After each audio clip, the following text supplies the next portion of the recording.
Hello दोस्तों, कैसे आप लोग? उम्मीद है सब अच्छे होंगे, सब बढ़िया होंगे। और आप लोग जो अपनी फिजिकल की प्रिपरेशन है उसमें आप लगे हुए होंगे और इंतजार कर रहे हो आप लोग कि आपका रिजल्ट है वो कब डिक्लेयर होगा। तो 2-3 दिन के अंदर ही आपका रिजल्ट है वो डिक्लेयर हो जाएगा। आज मैं स्पेशली बताऊंगा कि जो फिजिकल वाला दिन होता है उसके अंदर क्या क्या प्रोसेस होता है, ठीक है, और क्या क्या डॉक्यूमेंट है वो आपको लेके जाने होते हैं। ठीक है, कि ओवरऑल सारा का सारा जो प्रोसेस होता है फिजिकल का उसके बारे में बताऊंगा कि बीच में आपको कितना टाइम दिया जाता है। ठीक है, लॉन्ग जंप है वो अगर मान लो फाउल हो जाता है, ठीक है, तो किस तरीके से आप है उस चीज को टैकल कर सकते हो और आगे निकल सकते हो। ठीक है, तो ओवरऑल जो उस दिन का प्रोसेस होता है सारा का सारा, ठीक है, उसके बारे में बताऊंगा कि टाइमिंग क्या रहती है वगैरह वगैरह सारी चीजें। तो जिसका भी अभी फिजिकल आने वाला है वो इस वीडियो को सेव कर लेना और ज्यादा से ज्यादा अपने दोस्तों के पास जरूर शेयर करना इस वीडियो को कि उनको भी इस चीज का फायदा मिल सके। ठीक है, तो सबसे पहले मैं बता देता हूँ कि जब भी आपका रिजल्ट आएगा उसके बाद आपको पीडीएफ है वो मिल जाएगी जिसके अंदर आपका रोल नंबर होगा कि आपका फिजिकल के अंदर नाम है वो आ गया है।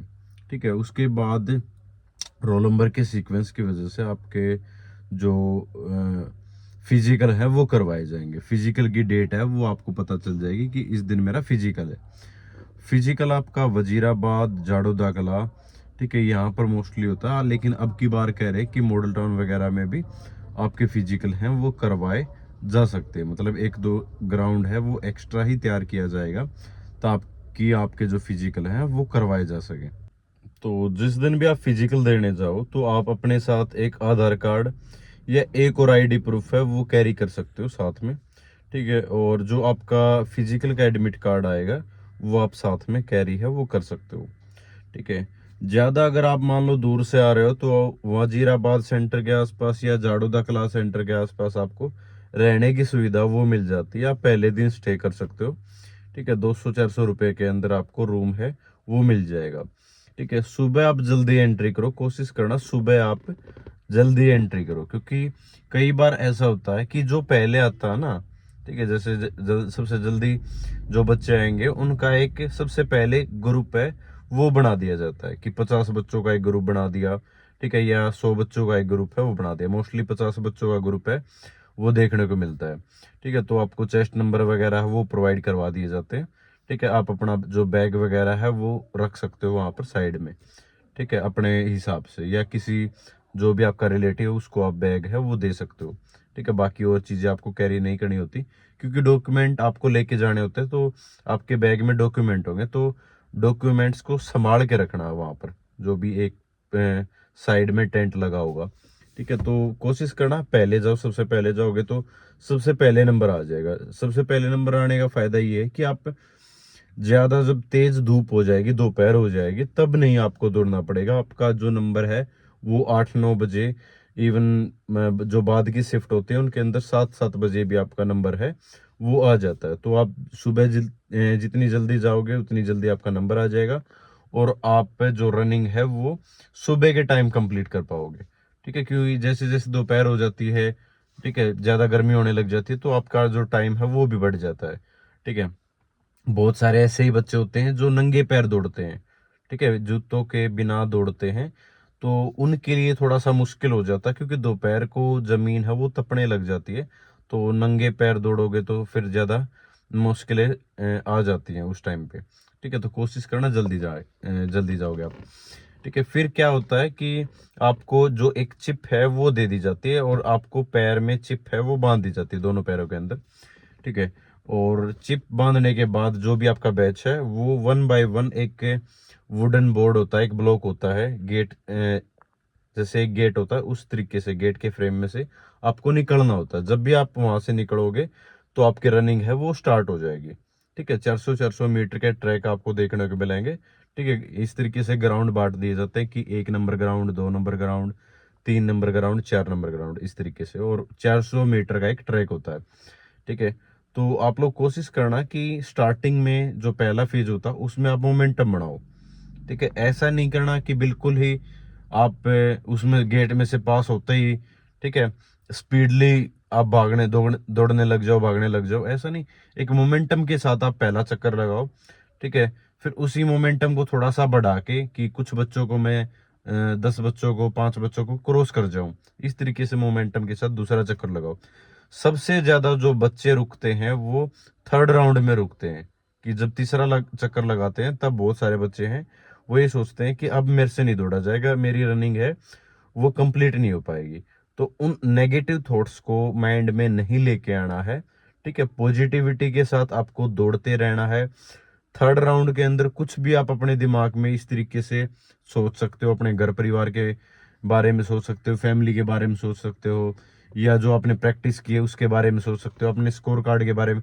कुछ भी इस तरीके से एक थॉट है, थॉट प्रोसेस अपने दिमाग में चला लेनी है, जिसकी वजह से आपका ध्यान है वो डाइवर्ट हो जाएगा और थर्ड चक्कर को आप कंप्लीट कर जाओगे। लेकिन जैसा ही आपको थर्ड चक्कर कंप्लीट होगा, आपको ये लगेगा अब मैं सारी जितनी मेरे अंदर जान बची है वो सारी की सारी जान, ठीक है, मैं फोर्थ राउंड के अंदर लगा दूं। तो फिर वो आप जब चौथा चक्कर लगाओगे तो वो आपका सबसे फास्टेस्ट जो राउंड है वो होने जा रहा है, ठीक है, वो होना चाहिए। तो सारी एनर्जी उस चौथे चक्कर में लगा जो आप ये देखोगे कि हाँ मेरी रनिंग है वो कंप्लीट होगी, ठीक है। उसके बाद क्या है कि वो 1 बाय 1 ये बताते हैं कि किन किन बच्चों का इस 50 नंबर का 50 बच्चों का जो बैच था इसमें से किस किस का सिलेक्शन हुआ है, या किस किस ने जो रनिंग है वो कंप्लीट की है, ठीक है। वो ये नहीं बताएंगे, टाइमिंग नहीं बताएंगे, वैसे बता देंगे कि इन इन बच्चों का, ठीक है, जो रनिंग है वो कंप्लीट हो गई, वो अगले राउंड के लिए फिर जाएंगे। अगला राउंड 5 मिनट बाद, ठीक है, स्टार्ट हो जाता है। अगले राउंड में होती है आपकी लॉन्ग जंप, ठीक है। लॉन्ग जंप साइड में ही होता है, ठीक है, खुदा हुआ मिलेगा।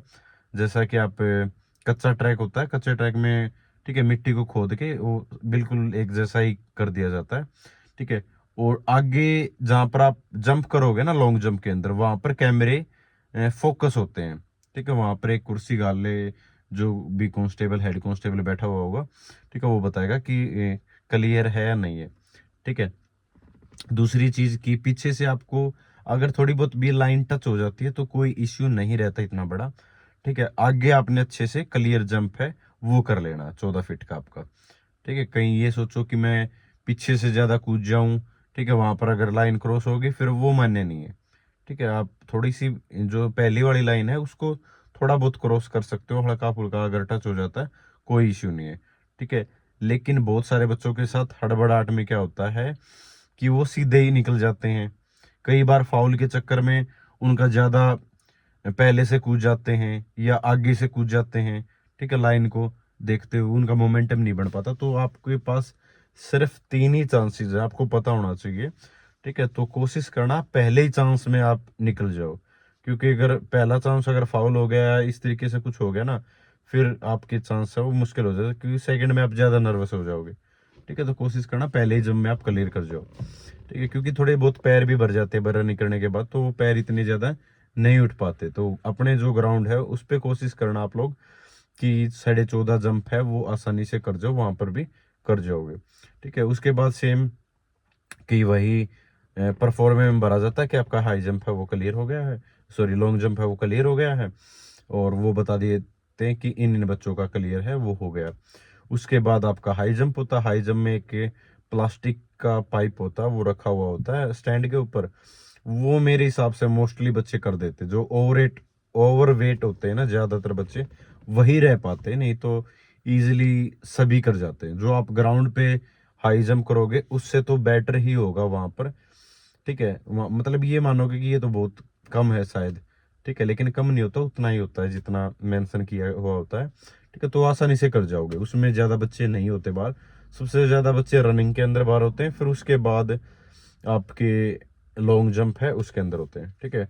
फिर उसके अंदर परफॉर्मेंस के अंदर टिक कर दिया जाता है कि इसका हाई जंप भी कंप्लीट हो चुका है। और उसके बाद फिर साथ में ही वहीं वहीं पे जो टेंट लगा होता है उसमें आपकी लाइन में सीक्वेंस वाइज आपकी हाइट मेजरमेंट और चेस्ट मेजरमेंट है वो होती है, ठीक है। वेट वगैरह भी होता है। तो हाइट में ये है कि भाई फुटा है वो रखा जाता है आपके सिर के ऊपर, ठीक है। तो अच्छे से चेक होती है उसमें, आप ये नहीं है कि अगर मान लो, ठीक है, आधा सेंटीमीटर भी कम है तो वो कम ही है भाई, ठीक है। हाँ लेकिन मौका जरूर देते हैं कि आप अच्छे से खड़े हो जाओ, अगर किसी का पोस्चर ठीक नहीं है तो पोस्चर ठीक कर लो, ठीक है। तो सेम चेस्ट एक्सपेंशन के अंदर की बहुत सारे बच्चों को चेस्ट फुलानी नहीं आती, ठीक है। तो वो पूरा मौका देते हैं, प्रोवाइड करवाते हैं कि आप इस तरीके से फुलाओ, ठीक है। तो उसमें कोशिश करते हैं कोई भी, ठीक है, कि जो भी एम्प्लॉय होता है वहाँ पर दिल्ली पुलिस का, वो कोशिश करता है कि ये इस चीज़ में पास हो जाए, चेस्ट एक्सपेंशन की वजह से, हाइट की वजह से कोई भी बाहर ना हो, ठीक है। इस चीज़ का मोस्टली ध्यान रखते हैं।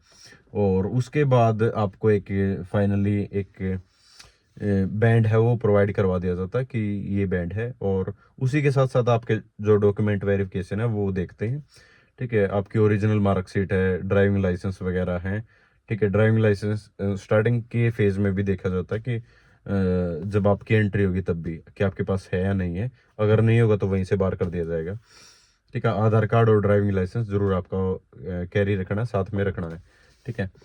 तो लास्ट में डॉक्यूमेंट जो भी ओरिजिनल डॉक्यूमेंट्स हैं, ठीक है, वो आपके चेक होंगे, और उसके बाद आपको क्लियरेंस है वो मिल जाती है, आपको बैंड है वो मिल जाता है, और बाद में वही डॉक्यूमेंट आपके एक कंप्यूटर विंडो बना रखी है वहाँ पर अपलोड करवाने होते हैं, ठीक है। वो फाइल सभी बच्चों की जिन्होंने भी क्लियर किया वो वहाँ पे जाती है, और वो सारी चीज़ें क्लियर हो जाती है। आप विंडो पे ये बताना कि आपकी ग्रेजुएशन हुई है नहीं हुई है, ठीक है। इस तरीके से जो भी कोई ऐड करवाना होता है आपका क्वालिफिकेशन के अंदर, वो भी सारी चीज़ें ऐड हो जाती हैं। तो जो भी आपके पास एनसीसी सर्टिफिकेट है वो ले जाना, स्पोर्ट्स का कोई भी सर्टिफिकेट है वो ले जाना, ठीक है। डोमिसाइल की रिक्वायरमेंट नहीं होती, वैसे अगर कैरी करना चाहो तो कैरी कर सकते हो। ओरिजिनल लेके जाने सभी डॉक्यूमेंट, ठीक है। 10वीं 12वीं की मार्कशीट है वो होनी चाहिए, आधार कार्ड होना चाहिए, ठीक है।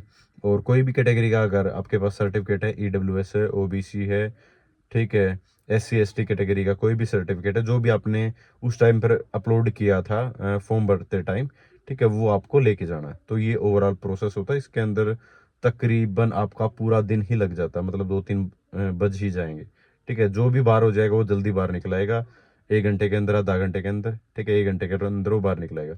लेकिन जो वहाँ पर स्टे कर गया तो उसका मतलब उसका क्वालिफिकेशन हो चुका है, फिजिकल क्वालिफाई उसने कर दिया है। उसको बाद में स्टैंप लगेगी और एक बैंड है वो प्रोवाइड किया जाएगा। उसके साथ आप लास्ट में सेल्फी जरूर लेना, और आप लोग जरूर शेयर करना हमारे ग्रुप के अंदर, टेलीग्राम ग्रुप के अंदर, ठीक है। तो ये था आपका process. Thank you so much. जय हिंद, सभी को नमस्कार।